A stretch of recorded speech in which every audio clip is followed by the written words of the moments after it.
Flightless Bird is brought to you by BetterHelp. I've been doing some therapy lately, figuring out why I'm so avoidant. It's a lot of fun.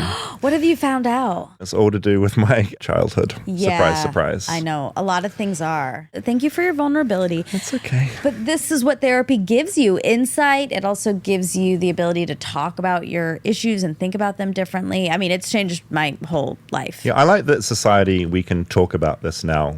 And we worry so much about things like, oh, we've got like a little physical pain. We go to the doctor, worried about all that stuff. Our brain, traditionally, we haven't cared about it. And it really controls everything. Oh, yeah, the whole thing. How we care for our minds affects how we experience our entire lives. It's important to invest time and care into keeping them both healthy. There are plenty of ways to support a healthy brain, learning a new language or taking power naps, but there's also BetterHelp online therapy. It's awesome because you can use video, phone, and live chats. You don't have to go into a place. So it's as easy as you can get. Yeah, if you're worried about traipsing into someone's office and sitting in a chair and having to deal with all that stuff, you can just do it from home, which is kind of fantastic. And it's not a long process. You can get matched with a therapist within 48 hours, which is very quick. It's also more affordable than in-person therapy. And therapy can get pretty expensive. So when I hear affordable, I think, great. Our listeners get 10% off their first month at betterhelp.com/bird. That's betterhelp.com/bird. I'm David Farrier, a New Zealander who ended up accidentally marooned in America, and I want to grasp what makes this country tick. Now, in New Zealand, there's one topic we avoid talking about at any cost: money. We're mortified at the thought of sharing our financial situation with friends or colleagues, and we'd rather be sent off to clean up nuclear waste than enter any kind of pay negotiation with our employer. So imagine how mortified I was when I was handed a check to pay for a meal and found a small section at the end that talked about a tip. What's a tip? How much are your friends giving? How much are you giving? What if I offend someone? What if I screw up the calculations? What is the calculation? Things have gotten progressively worse since I've been here. I stand in line in a cafe to pay for a coffee, and I'm presented with a giant illuminated screen requesting a tip. The barista and a line of customers watches on as my finger hovers over the screen. 15% or 25%. I feel like I'm on a game show, and if I pick the wrong option, the floor will drop out from under me and I'll plunge into a pond of crocodiles where I'll be torn limb from limb. From what I can tell, you can learn a lot about an American from their tipping habits and who they tip. While 52% of Americans always tip their hairdresser, only 14% tip the person who makes their coffee. 4% of Americans refuse to tip anyone, ever. Come on, you. Cough up a bucket, cheap bastard. All right, since you pay for the breakfast, I'll put in, but normally I would never do this. So, prepare to do an in-depth analysis of what the underpaid worker in front of you is worth, as you struggle with a calculator app on your phone and hope you aren't about to perform social suicide in front of your friends, the entire restaurant, and probably God too, because this is the tipping episode. Flightless, flightless, flightless bird touchdown in America.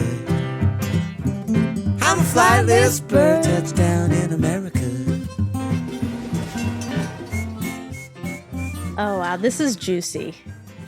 I feel like I'm still coming to terms with tipping, whereas I feel like you have had a lot longer to get your head around it. Does it ever get any less weird? They don't have it at all in New Zealand.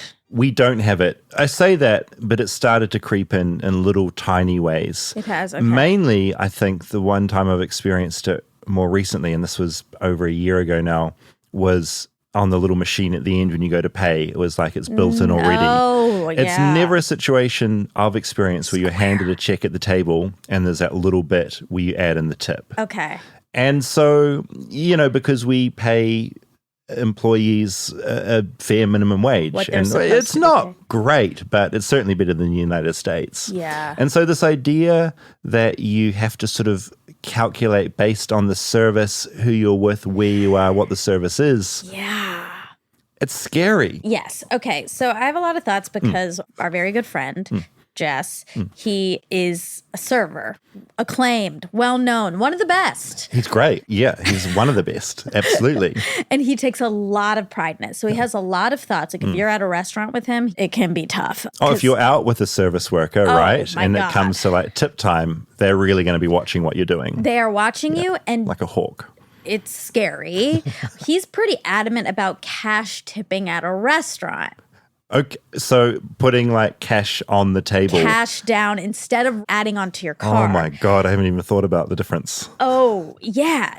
It's a whole sector of this because they can not claim it necessarily or they just prefer cash. Of course, yeah, sweep that cash into the pocket.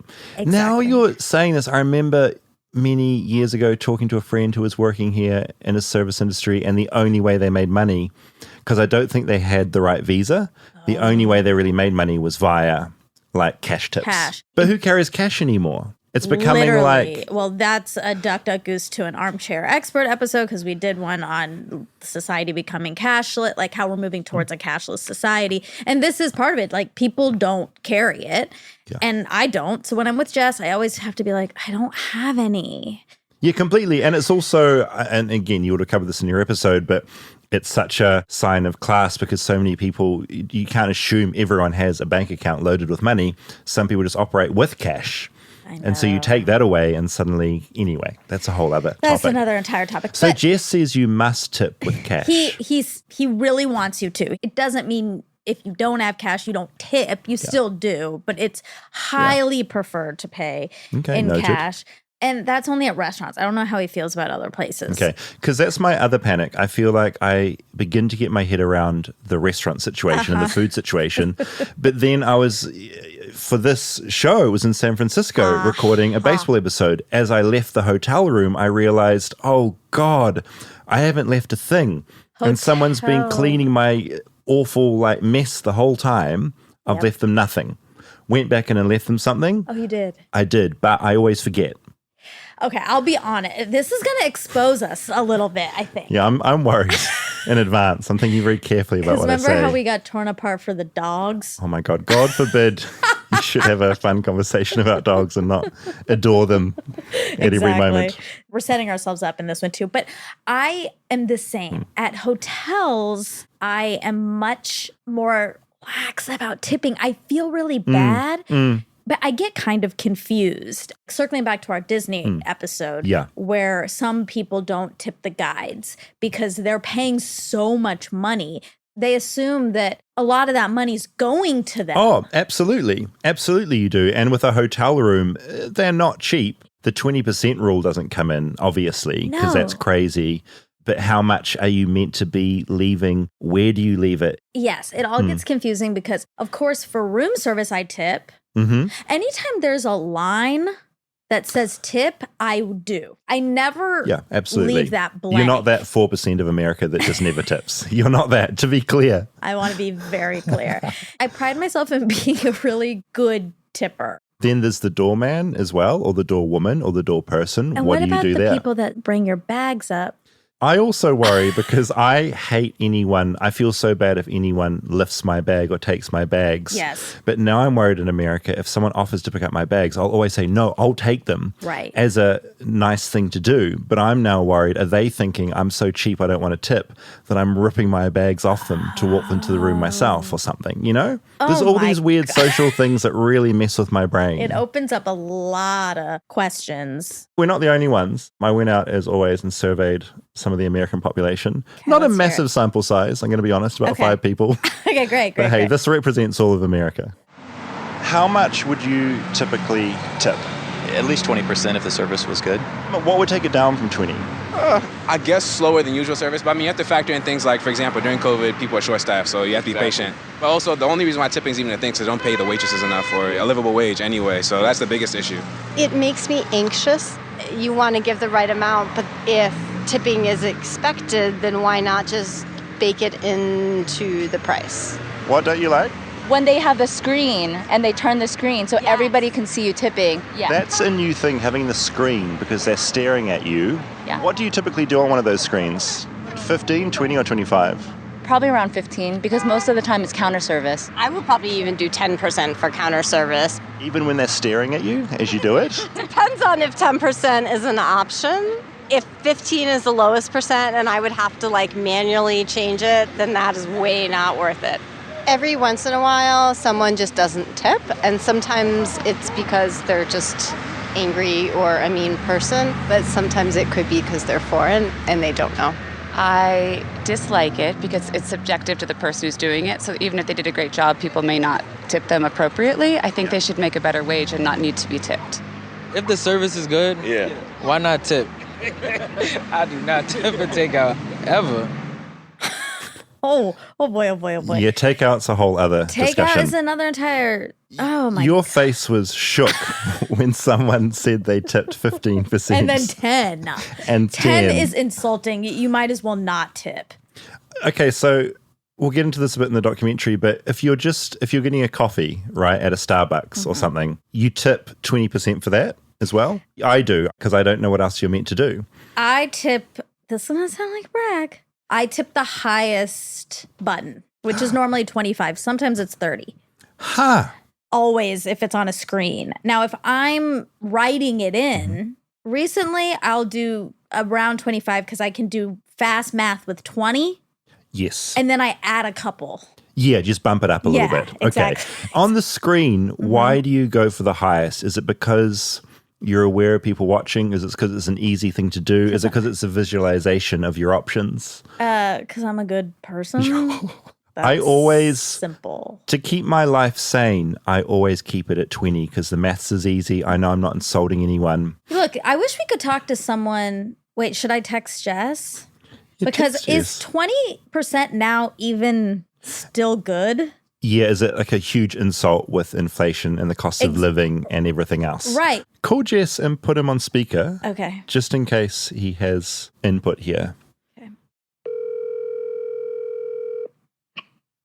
Hi, Monica. How are you? Hi, Jess Rowland. You're on the air. David and I are recording a Flightless Bird episode on tips. Okay. Yep. And not tips like notes, like when you give people notes on how to live, like tips at a restaurant, hospitality. I want to know whether 20% is still okay or if that's now kind of an insult. It is 1,000% okay. Oh, wow. Okay. What's considered bad? 13%. 13% or less. It's because it's not really like you're a bad tipper, but you just don't know. It's just right in the middle of this weird, what's wrong with you? You thanked me the whole meal and then you left 13%. Aha. Copy. So even 15%, I think it's sometimes just culture / their upbringing, and I don't have a problem with it. Huh. My only issue But you're is very 10 and below. understanding. Yeah, I've been doing it 27 years. What's the best tip you've ever got? I think $4.50 on 300. They all Oh. left cash. They didn't speak English. I came back with the change, and they were just, no, that's for you. And it was very unexpected and great and amazing. That's really nice. And worst tip?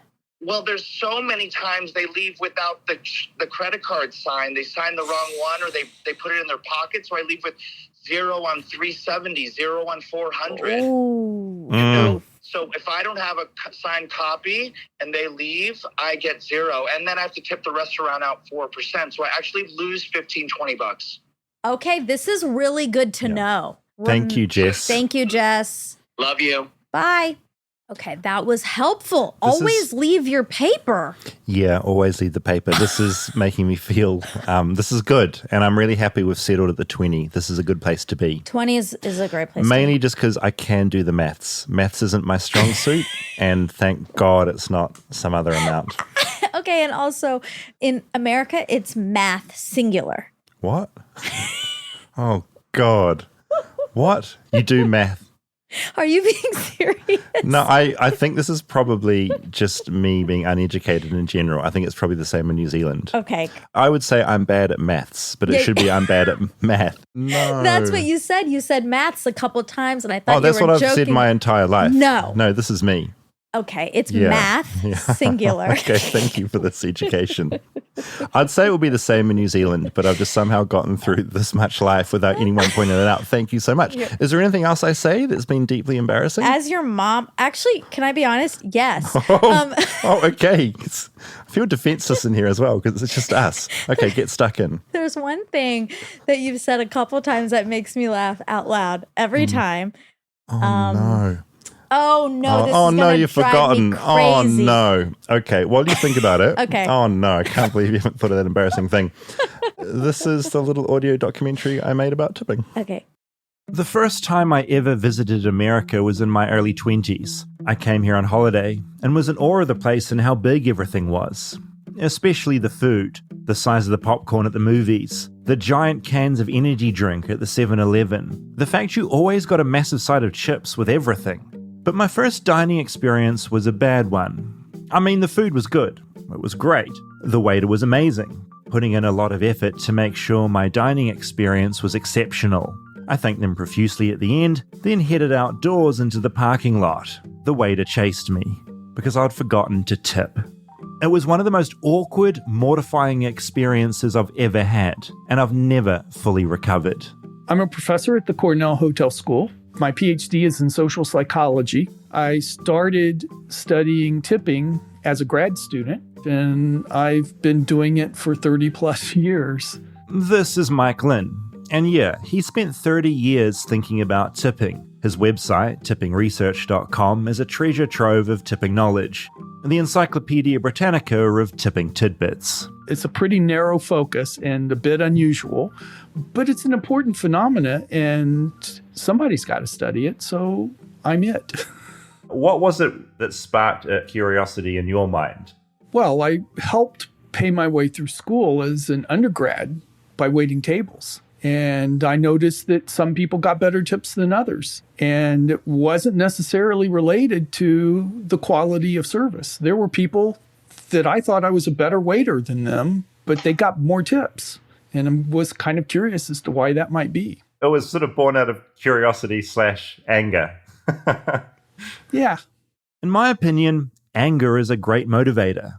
And it sent Mike on his 30-year quest to understand tipping. Yeah, I mean, we're told that tips are supposed to be an incentive/reward. Whenever you see tip recommendations at the bottom of a check, they're usually higher percentages associated with higher quality of service. You know, tip 10% for adequate service, 15% for good service, and 20% for excellent service.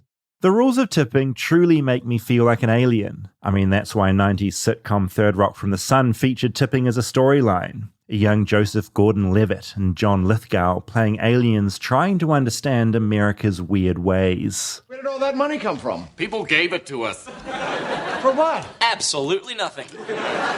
This makes no sense. I'm expected to pay tips to people for doing things that I'm already paying them to do. It's only fair, Dick. It's a reward for good service. You know about tipping? Well, sure. That's how I make most of my money down at the bar. But I never tip you. And that's why your drink always has that funny taste. As far as I understand it, 20% is the default amount you tip. Anything higher is due to exceptional service. You tip less if things are a disaster. But being from New Zealand, land of the ultra-polite personality, I'd be too terrified to ever tip less than 20%. Even if a waiter suddenly started bullying me or stole my shoes, I'd still tip them 20%. Maybe more, just to prove I hadn't noticed anything wrong and would therefore never have to engage in any kind of conflict. So we are being told that tips are supposed to be related to service. And indeed, there is a correlation. When I stand outside of restaurants and interview customers about how much they tipped and how they would rate the service, I find a correlation between the two of about 0.2. Correlations can range from 0 to 1. 0 meaning there's no relationship at all, 1 meaning perfect relationship. You tell me one, I can tell you exactly the value of the other. 0.2 is a lot closer to 0 than it is to 1. It means that about 4% of the differences in tips left by different dining parties can be explained by their ratings of service quality. So I know this is a question with probably a lot of incredibly complex answers, but if it's not related to the standard of service, why are people tipping 15% versus 20 versus 25? Largely, it's social approval. I think you might first ask, why are people tipping based on bill size at all? Why tip a percentage of the bill instead of some flat amount? If I order an entree, the server's doing the same work, whether the entree costs $10 or $50. But the social norm says that you're supposed to tip 15 to 20% of the bill size, and people generally comply with that expectation.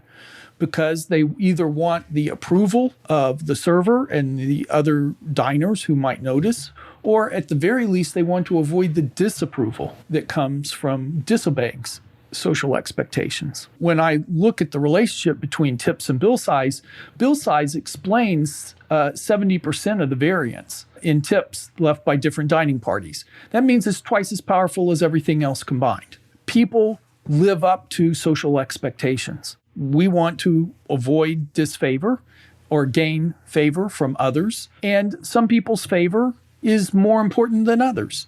If it's an attractive waitress, I'll care what she thinks of me more than if it's a guy. If it's someone who just seems competent, friendly, outgoing, I want them to like me more than if they're kind of nerdy and withdrawn. So I may tip a higher percentage in some settings than others because I care more about what that server thinks of me. This whole time Mike's been talking, my mind's been drifting to Quentin Tarantino's Reservoir Dogs and Steve Buscemi's character, Mr. Pink. Let me just get this straight. You don't ever tip, huh? I don't tip because society says I have to. All right, I'll tip if somebody really deserves a tip. If they really put forth the effort, I'll give them something extra. But this tipping automatically, it's for the birds. The reason we don't tip in New Zealand is because it's viewed as unegalitarian. It creates a power difference between the service worker and the customer. As a customer, it seems insulting to the person serving you. You're holding on to their money until the very end, judging them like they're a performing chimpanzee. Nothing about tipping is simple, because also what's expected depends on where in America you are. It is true that in urban environments and on the coast, people are going to tip more than in the middle of the country and more rural areas. The 15 to 20% norm is a national norm. But that said, the 15 to 20% rule is also getting pretty old. And many people would argue it's now 15 to 25% or even 20 to 30%. The pandemic has thrown everything out a bit, but a survey from May this year had the average restaurant tip in America at 21%. Men, on average, tip 22%. For women, it's 20%. For Northeasterners and Westerners, it's 22%. For Midwesterners and Southerners, it drops a point to 21%. 4% of diners take the Mr. Pink approach and never ever tip.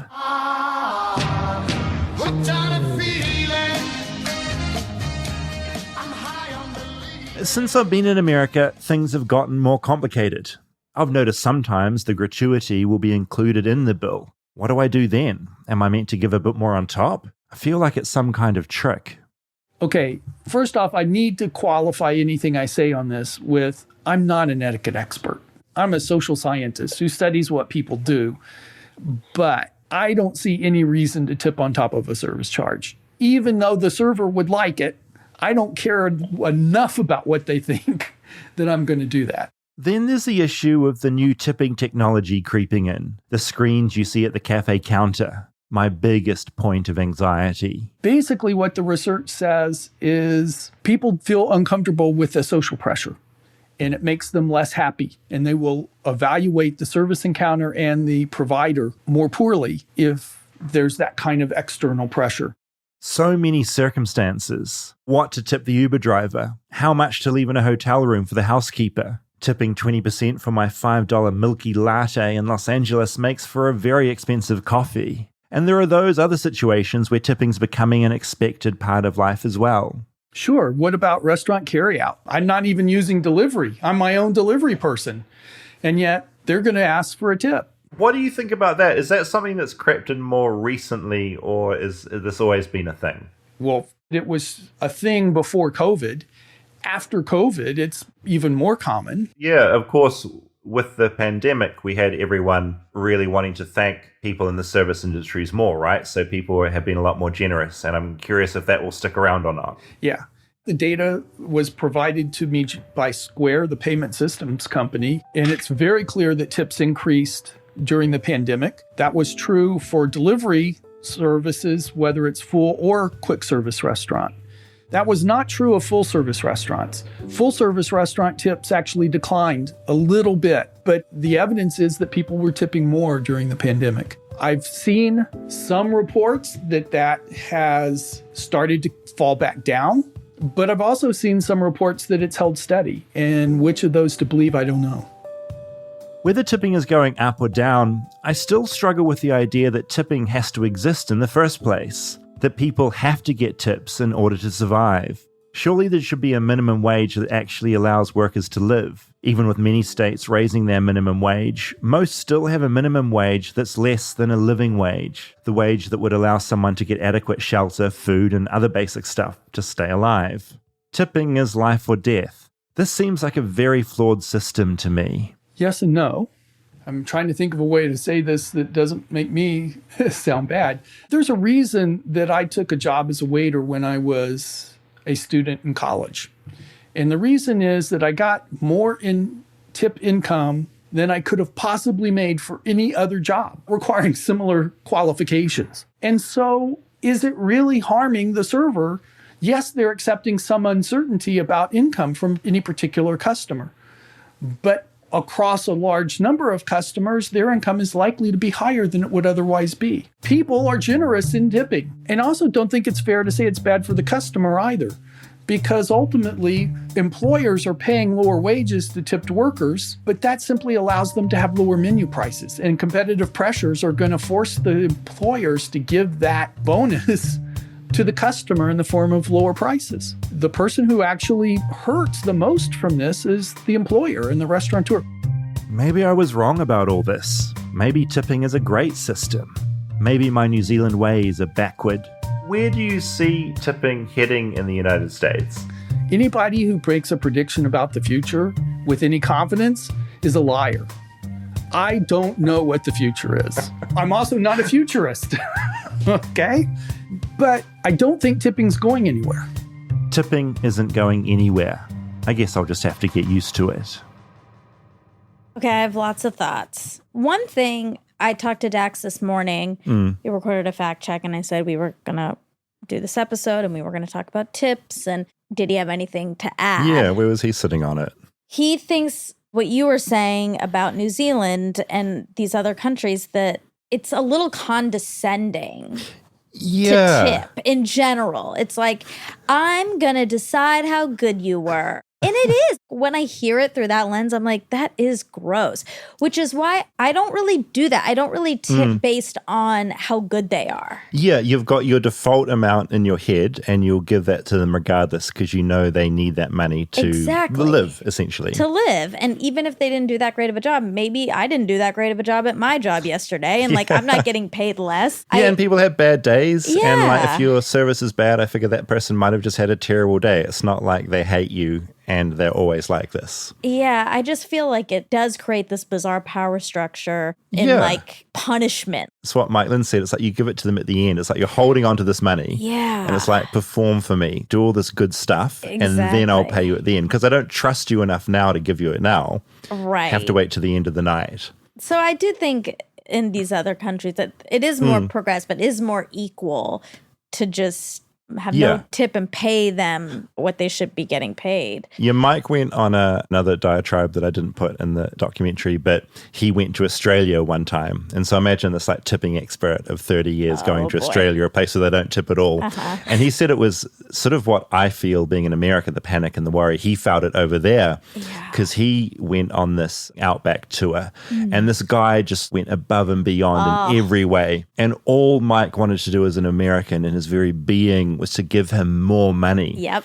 And he tried to, but the guide was just so embarrassed and like wouldn't take it. Like, no, don't do that. So it ended up being like the reverse situation where both parties were mortified. Just like the equivalent of me being here and forgetting to tip. Yes. And it also being in a mortifying situation. It was reverse. We take for granted the ways we've just grown up, what's been in our culture. The first time I went to London was the first time I experienced that too, where I was like, it was for a study abroad program. Our director was like, you don't tip here. Like he had to like really make it really clear. It's like, what? I don't understand. And did you find that hard or did it kind of eventually relax you? And you're just like, wow, this amount is the amount I pay and I go. I got there, but it takes a second when that check comes. Have you been to Sugarfish? Oh, I love Sugarfish. I'm a big fan. Well, that gratuity is included. Yeah, that's probably why I like it so much. It's got me covered.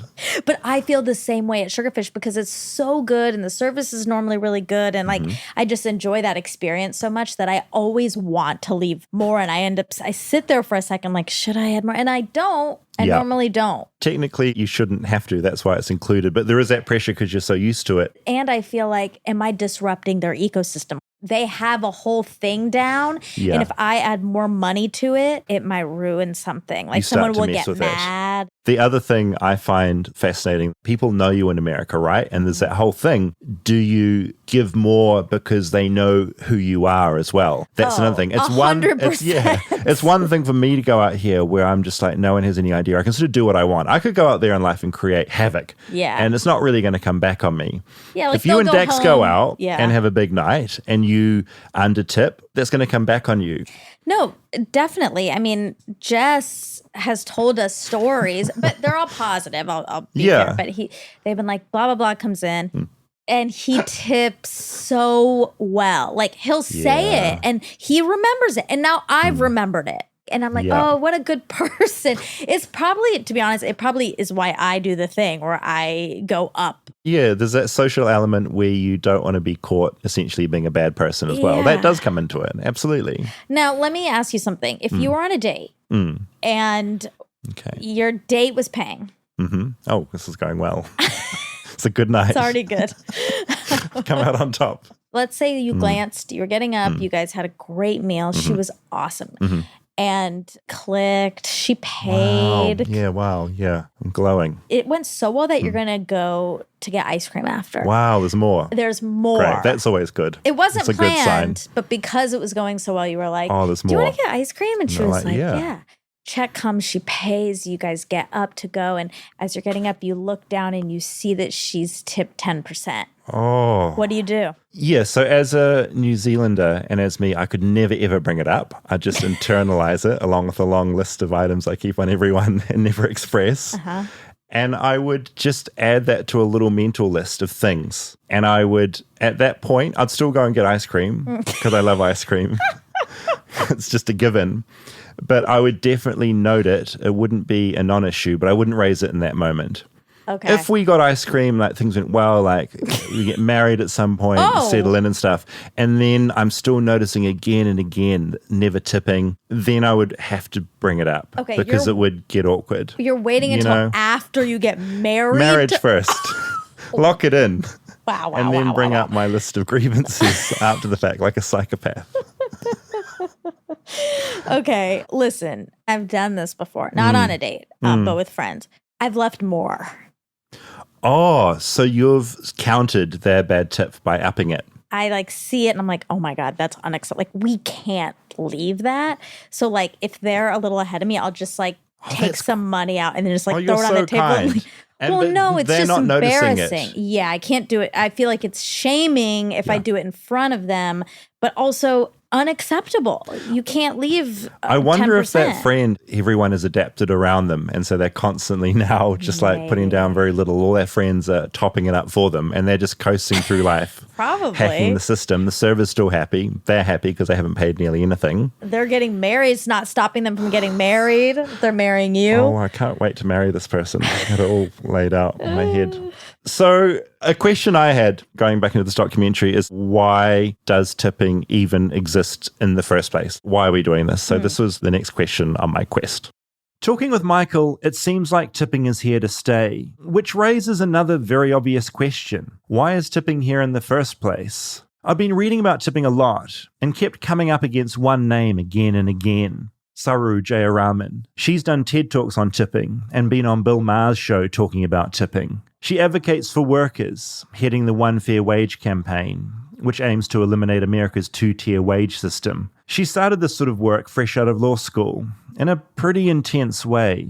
So I am the child of immigrants, and I had been working straight out of law school representing immigrant workers in New York City when 9/11 happened. And on 9/11, there was a restaurant at the top of the World Trade Center, Tower 1, called Windows on the World.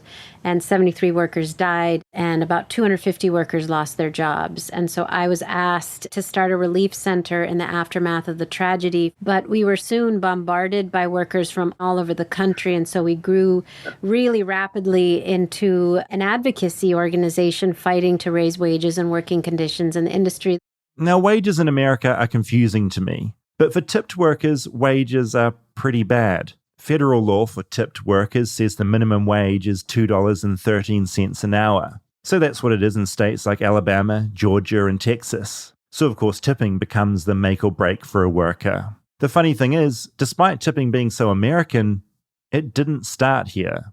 So tipping actually originated in feudal Europe, not the United States. It was something that aristocrats and nobles gave to serfs and vassals, but always on top of a wage. I'd never heard of serfs or vassals before. They're basically peasants who were indebted to lords or monarchs in some way. But Saru's main point is that in feudal Europe, the tips came on top of the decent wage. There was always that starting point. No feudal serf would have worked for nothing. They were working for wages, and tips were an extra or bonus for a job well done. That idea came to the States in the 1850s when rich Americans started to travel by ship, and they tried to show off that they knew the rules of Europe. And there was at first a massive populist movement resisting tipping. People wholeheartedly rejected it. 6 states passed complete bans on tipping with the rallying cry that we're a democracy, we're not feudalism, and you should get good service regardless of how much you can afford to tip. And by the way, we think employers should pay their workers, not customers. In 1853, waiters, who were mostly men and who got a wage at the time, the tipping was not yet so prevalent, went on strike in major U.S. cities, Philly, Boston, New York, Chicago, and demanded a higher wage. And in response, the restaurant industry replaced them all with women who they felt they could pay a lot less. So that was the first thing to happen.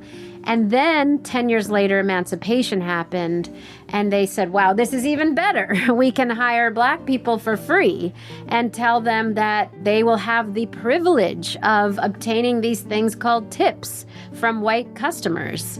And in some cases, even charged Black people for the privilege of having a position as a shoe shiner or a porter or a server. And so it's so important to stop and understand Americans mutated tipping at emancipation from being an extra or bonus on top of a wage to becoming a replacement for wages, creating the idea that a worker could live on nothing but tips, which was never the intention, solely as a way to continue slavery. And so you can't understand the absurd wage structure in the United States and the reliance on tipping as anything other than a devaluation of women's work and Black lives. That is what it is.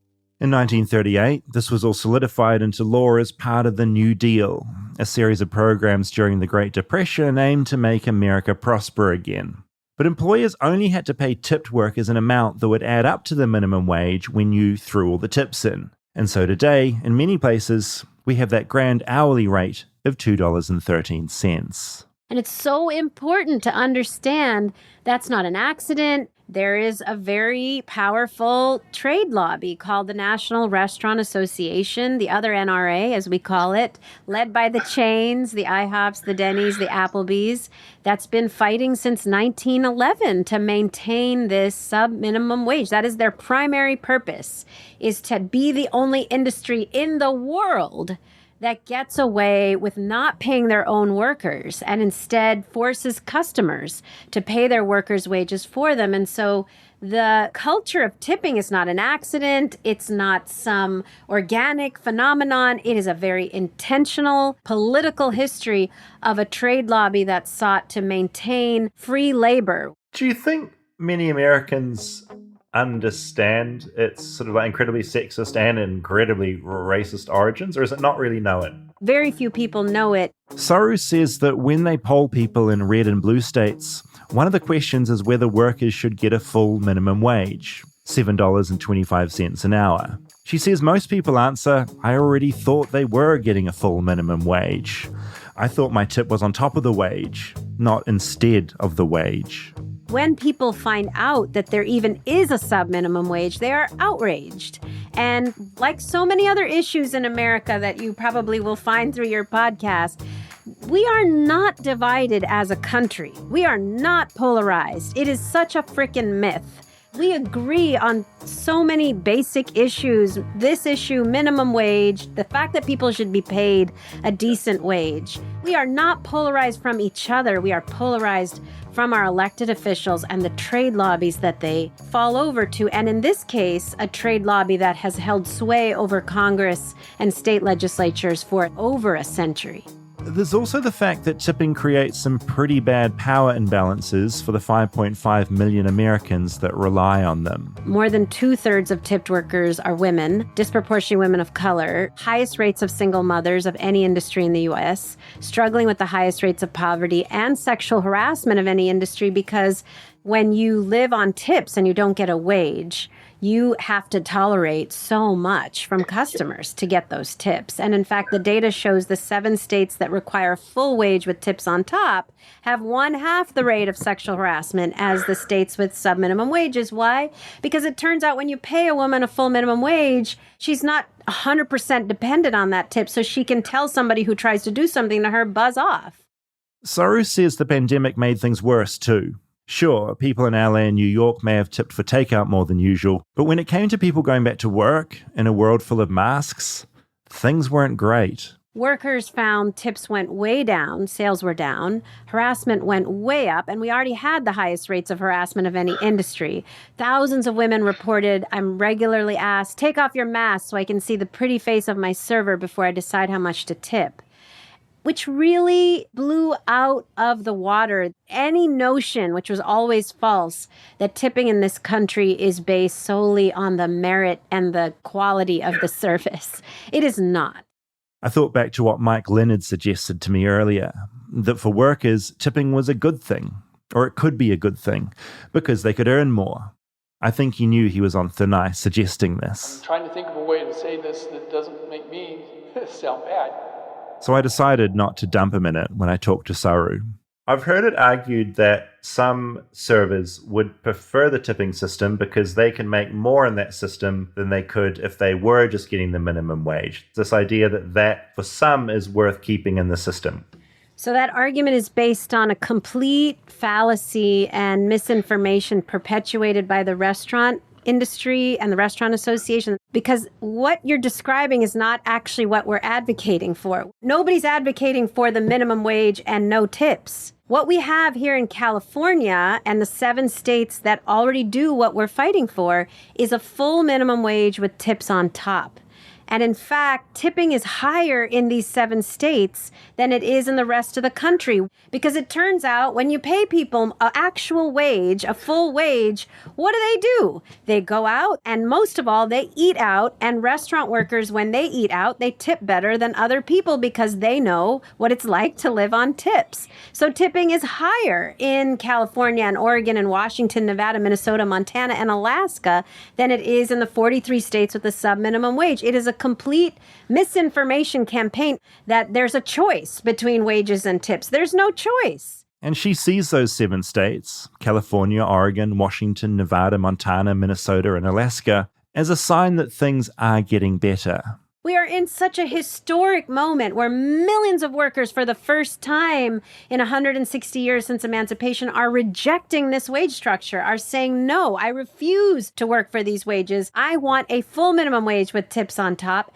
And lo and behold, miraculously, restaurants that said we can never pay a full wage and we'll go out of business are suddenly paying $15, $20, $25, $30 an hour plus tips because they can't get workers to come back any other way. In Portland and Maine, she says the minimum wage is going up to $18 an hour for everybody, including tipped workers. And they're about to be on the ballot in Michigan and multiple other states. It is this very historic moment where something that was created as part of our original sin of slavery is about to be demolished. And it is going to be so much better for all of us as consumers. This is not a once in a lifetime or generation moment. This is a once in a nation's history moment where we have this moment of opportunity to shed some of our ugliest, legacies of slavery, and it's about to happen.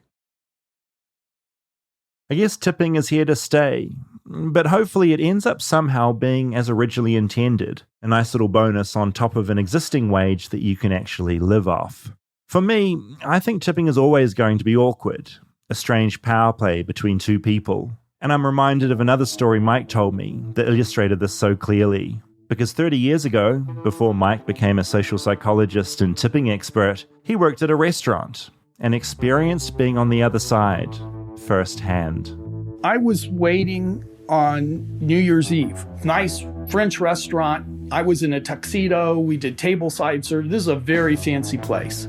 I had a customer who put a stack, pretty big stack of $5 bills on the table and said, "This is your tip.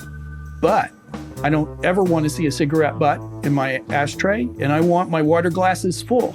And every time there is an empty cigarette butt in an ashtray or there is an empty glass of water, I'm going to remove one of these $5 bills." And then he proceeded to act on that. I ended up with a good tip because I was a good server, but he was lording the power differential and really rubbing it in my face and saying that I didn't have any kind of work ethic to do a good job. And I just hated him. Rough. Yuck. Oh my God, I hate that guy. Weirdly, that's also a plot point on Third Rock from the Sun, where John Lithgow's character puts down a big stack and just like removes the notes. But you know, I did some Googling and this is America. Like, it's crazy how where these things come from, and just incredibly depressing that if you go back far enough, like so many things here are based in racism or sexism. It is. It's so embarrassing. And these things so bleak. just morph and change, and like here we are today in a system that sort of seems accepted, but look at its origins and you're like, oh God. It's good to know. It's good to know the history, because I definitely did not know that. And I did not know that states were still doing $2. That was wild to me. And I think most people don't know that or assume it is much, much, much higher. But, you know, that's what she's fighting for. Right now, the service industry is suffering majorly. A lot of people post-pandemic have not returned to their serving jobs because they suck because of all of this, because it's really hard. And all these places, people are making $2 and stuff. So why would they go back? Now they've had a break from it. They're like, I'm going to find something else to do. You're realizing that life can be something else. Yeah, and not this miserable. But if you paid them $18, that's really exciting, I think. Imagine. If you're making $18 an hour and you're getting tipped, that's a huge incentive to join that workforce. Completely, and to put all of yourself into it and to do an amazing job. And then you have more money and you can go out and spend money out there as well when you're at a restaurant yourself. And exactly, that the prices of the items don't have to be insane to cover the cost. Because restaurants, they're always in the black or red? Red. Okay. Yeah, always in the red. They're always in the red. Absolutely. And so they're struggling to survive. So I get why they're cutting corners. Like, I can logically understand in some ways why they're cutting corners. So like lifting up the whole system would help. It would help everybody. And yeah, something Mike said earlier as well, the fact that it is odd that tipping is linked to the cost of the bill. If the server's bringing you out like a little meal versus a big meal, they're sort of doing the same amount of work. So why is it a percentage of that? That still seems very strange to me. It's true. And I'll never get my head around that. I was incredibly surprised at the stats around harassment still happening and all that kind of stuff. That's incredibly depressing. And you're constantly forgetting that. I mean, I interviewed Mike, who studies this stuff and worked in this area, but his perspective, obviously, from when he was a waiter 30 years ago, was as a guy. Like, it depends what server you talk to and what part of America as to the experience that they've had. Yeah. Right? I never have worked in restaurants. The only hospitality job or like customer service forward job I've worked in was Soul Cycle front desk. And it was in Beverly Hills, and people have expectations in Beverly Hills. I have a very low tolerance for entitlement and bitchiness. Yeah. Especially when I'm making $13 an hour. Yeah, and a Soul Cycle in Beverly Hills is setting you up for a real disaster. Yeah. It wasn't a good fit. But one time this lady was giving me such a hard time, and I was like, hold on. And I moved over and I rolled my eyes at her. And it really it happens Just happened. involuntarily. Yeah, I can't. the eyes were just up. They just went up. But then she talked to another employee about me and she rolled her eyes at me. And I'm like, because you fucking deserved it. Like, I just can't. I can't. So like the man with the stack of the money, I just would have been like, take your money and never come back here again. Like, get the fuck out of here. We don't need your money. Completely. It's just it's such an infuriating concept. And the sad thing is the people who have to tolerate this, they're the ones that need it the most. And so they can't do that. They can't say, go fuck off. No. Because they'll get in trouble. They'll get fired and they need the job. Like, it sucks. Yeah, they're trapped. And it comes back to that power imbalance where you've got someone holding this money over you. And if they say to you, take your mask down so I can see your pretty face, like, what a horrible power dynamic to be stuck in when you need to go home and feed 3 kids or something. Exactly. Yeah. Oh, bleak. This one took a turn. So it did get really dark. I've learned that 20% is okay. Yep. I've certainly learned not to go below that. And that things are potentially getting better. There is a swing towards moving up from that $2.14, whatever it is, and actually giving people a decent, livable minimum wage, which is huge. I hope so. Yeah. Well, okay, then I think you got, I'll be nice about it, 20% more American because you're paying 20% tips. Thank you. I appreciate that. I really appreciate the cool scenario you gave me of a cool date in You're still dessert thinking and about in marriage. That was cool. One last question for you. What did you do to annoy that customer at SoulCycle, which then made you roll the eyeballs involuntarily? That's a really great question. Do you remember? And of course, I don't remember. I think I was waiting for something to print out and she needed it now. She needed it immediately. She needed it And immediately. You made that known. Yes. And I was like, I have to wait for this. I was basically telling her to wait a second. Oh, she would not like that. No, she has places to get to. She has fancy restaurants to get to. Where she probably doesn't tip that well. That Exactly. piece of shit. Ding, ding, ding.